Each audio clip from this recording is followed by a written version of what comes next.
solo transcription I made of a B.B. King solo. It's from a recording called Every Day I Have the Blues. There's quite a few different versions out there, so I'll list the one that this was lifted from. It's the opening chorus before he starts singing. There's kind of horns in the background and that kind of stuff. It's a great solo just to lift some ideas for your own playing. A lot of it he seems to draw on T-Bone Walker, and there's a few other influences you can hear in there as well. It's a B-flat blues, so just typical 3-chord blues. We got B-flat for 4 measures, then E-flat, the 4 chord for 2 measures, back to the 1 chord, B-flat for 2 measures, then F7 for 5 chord, and then back to home base, the B-flat chord. So I'm playing these in the 6th fret.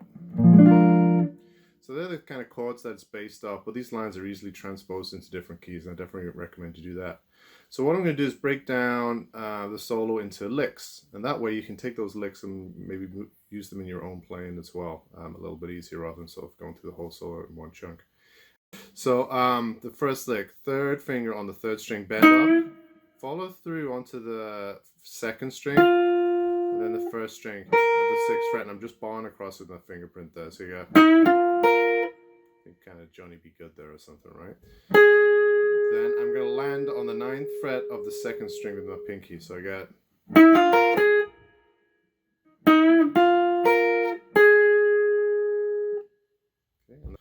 Okay, moving on to lick number 2, and here you can definitely hear the T-Bone Walker influence. I think that's a lot to do with the grouping of triplets, 3 notes on every beat. And B.B. often cited T-Bone Walker as an influence. So I'll play the lick slowly. Starts the same way the first lick did. He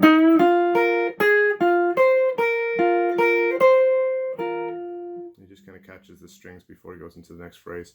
So I'll do that again. Okay, now I'll break it down. So the first beat will be this. Just like the beginning of the first beat. Then we go on to the 2nd string. I'm using the 4th finger, then the 1st finger, so that's the 9th fret, and then the 6th fret.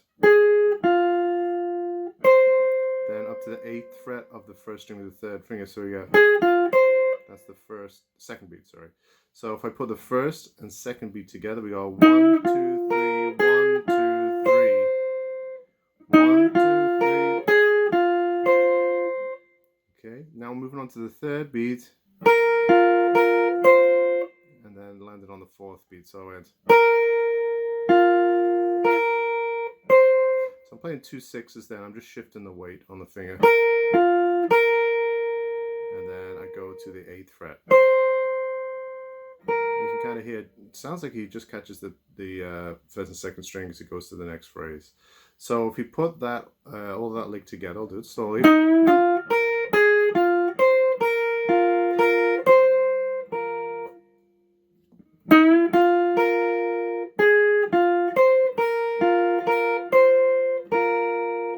Moving on, lick number 3.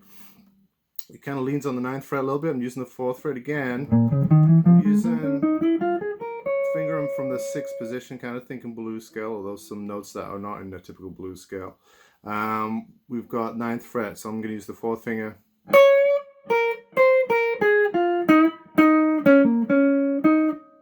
So a little bit of a longer phrase.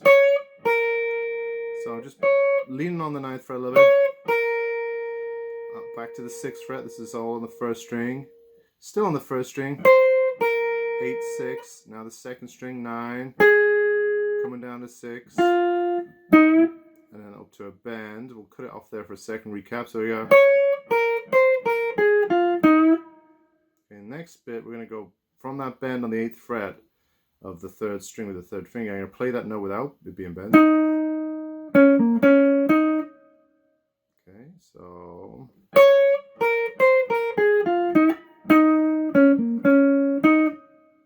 So that last bit, hopefully you can see what I'm doing there. I'm going from the 8 on the 3rd string, 3rd finger, 6 on the 3rd string, 4th string with the 3rd finger, back to the 3rd string, 6, 8. Okay, I'll do the whole lick. So this is lick number 3, slowly.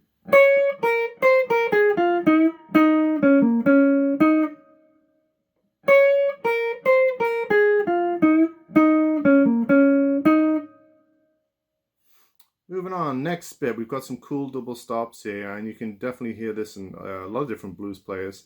I was just transcribing some Charlie Christian solos. You can hear it even in that, who's more of a kind of jazz guitarist. Again, BB cites Charlie Christian as an influence, so maybe this is where he got it, but there are other blues players who play this. Just a little idea, this double stops. So a little kind of bluesy double stop.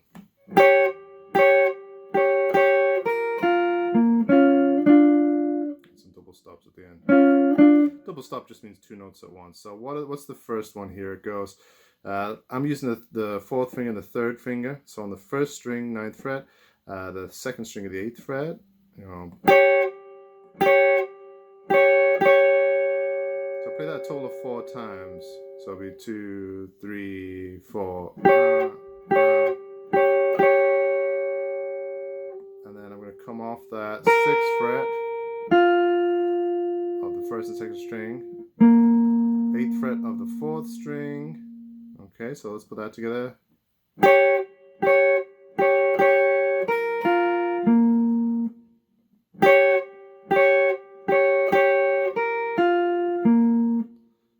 Okay, now next bit double stop. I'm barring across the 6th fret of the 2nd and 3rd string. And then I'm adding the 2nd finger onto the 3rd string at the 7th fret.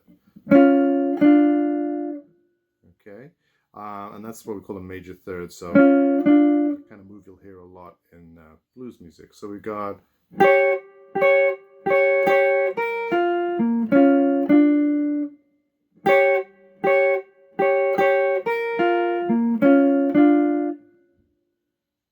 okay. Moving on to the next phrase, we've got a couple of triplets.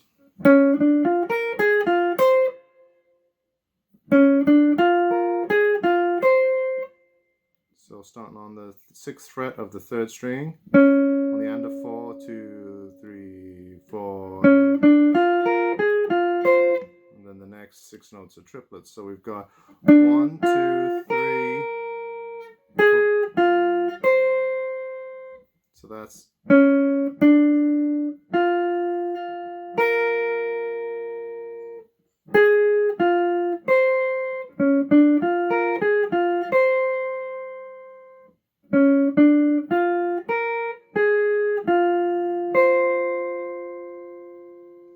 That's kind of pretty self-explanatory. You can see where I'm doing my fingers and play it slowly. It's all still in the 6th position. Can I kind of see as well how he's outlining the chord there? This is a B flat chord.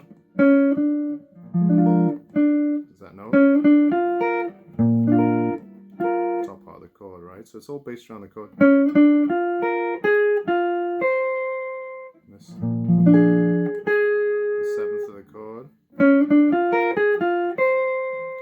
BB likes to add those extra notes, right? That 9th, we call this the 9th. So,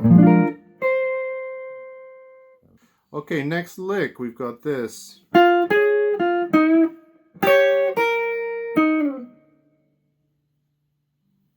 So I'll play that nice and slowly. So this is on the 2nd string, 6, 9, 6. On the 3rd string, another bend. Then that double stop we did earlier with the 8th and the 9th on the 2nd and 3rd string. To the 1st string, 6th fret, and then an 8 on the 3rd string, and it kind of falls off that note. So I'll put that together as 1, 2, 3, and 4, and 1. One more time.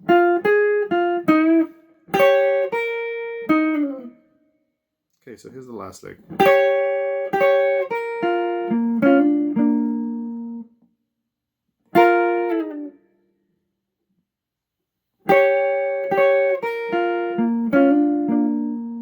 There's that double stop again.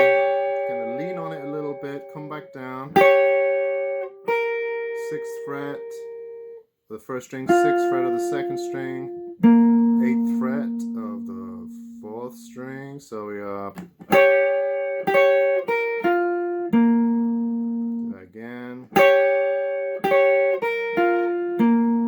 Now double stop. We're barring across the 6th fret like before. I'm hammering on the 2nd finger onto the 7th fret of the 3rd string, so I'm barring across these 2 strings here, and then keep that there, and add the third finger onto B flat. So I'm kind of playing, again, part of the chord. 2 notes, 6 and 7. Okay, so put that together.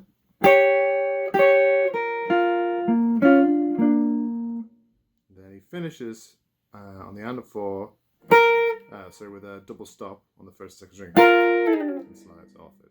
So this is the whole of the last lick. 3, 4, 1. 3,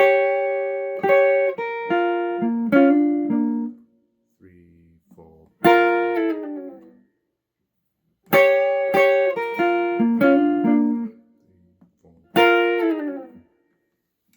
So lots of great ideas in that solo. I definitely suggest you take in one lick, if we take the very first lick and try in different keys. If we think of some of the common keys that you might play in jam sessions, like the key of A, you might be a bit more unfamiliar with playing in B flat. So if we take A, that first lick, easy, right? We just move it back 1 fret. It's B flat. If we want to play that in A, we move it down 1 fret. All different places, right? Also, just kind of incorporating those ideas, or just the general feel of that triplet kind of thing in your ideas. I was kind of improvising in this style a little bit there, right? The double stops especially can really add to your solos as well. I really like those, so definitely worth practicing in all different keys. You can still do that in the open position as well, and so on. So, okay, so maybe I'll just play this solo nice and slowly through. 1, 2, 3, 4.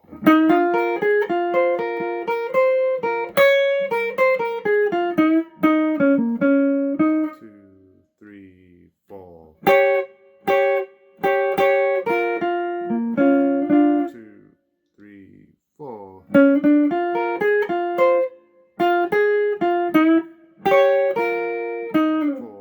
1,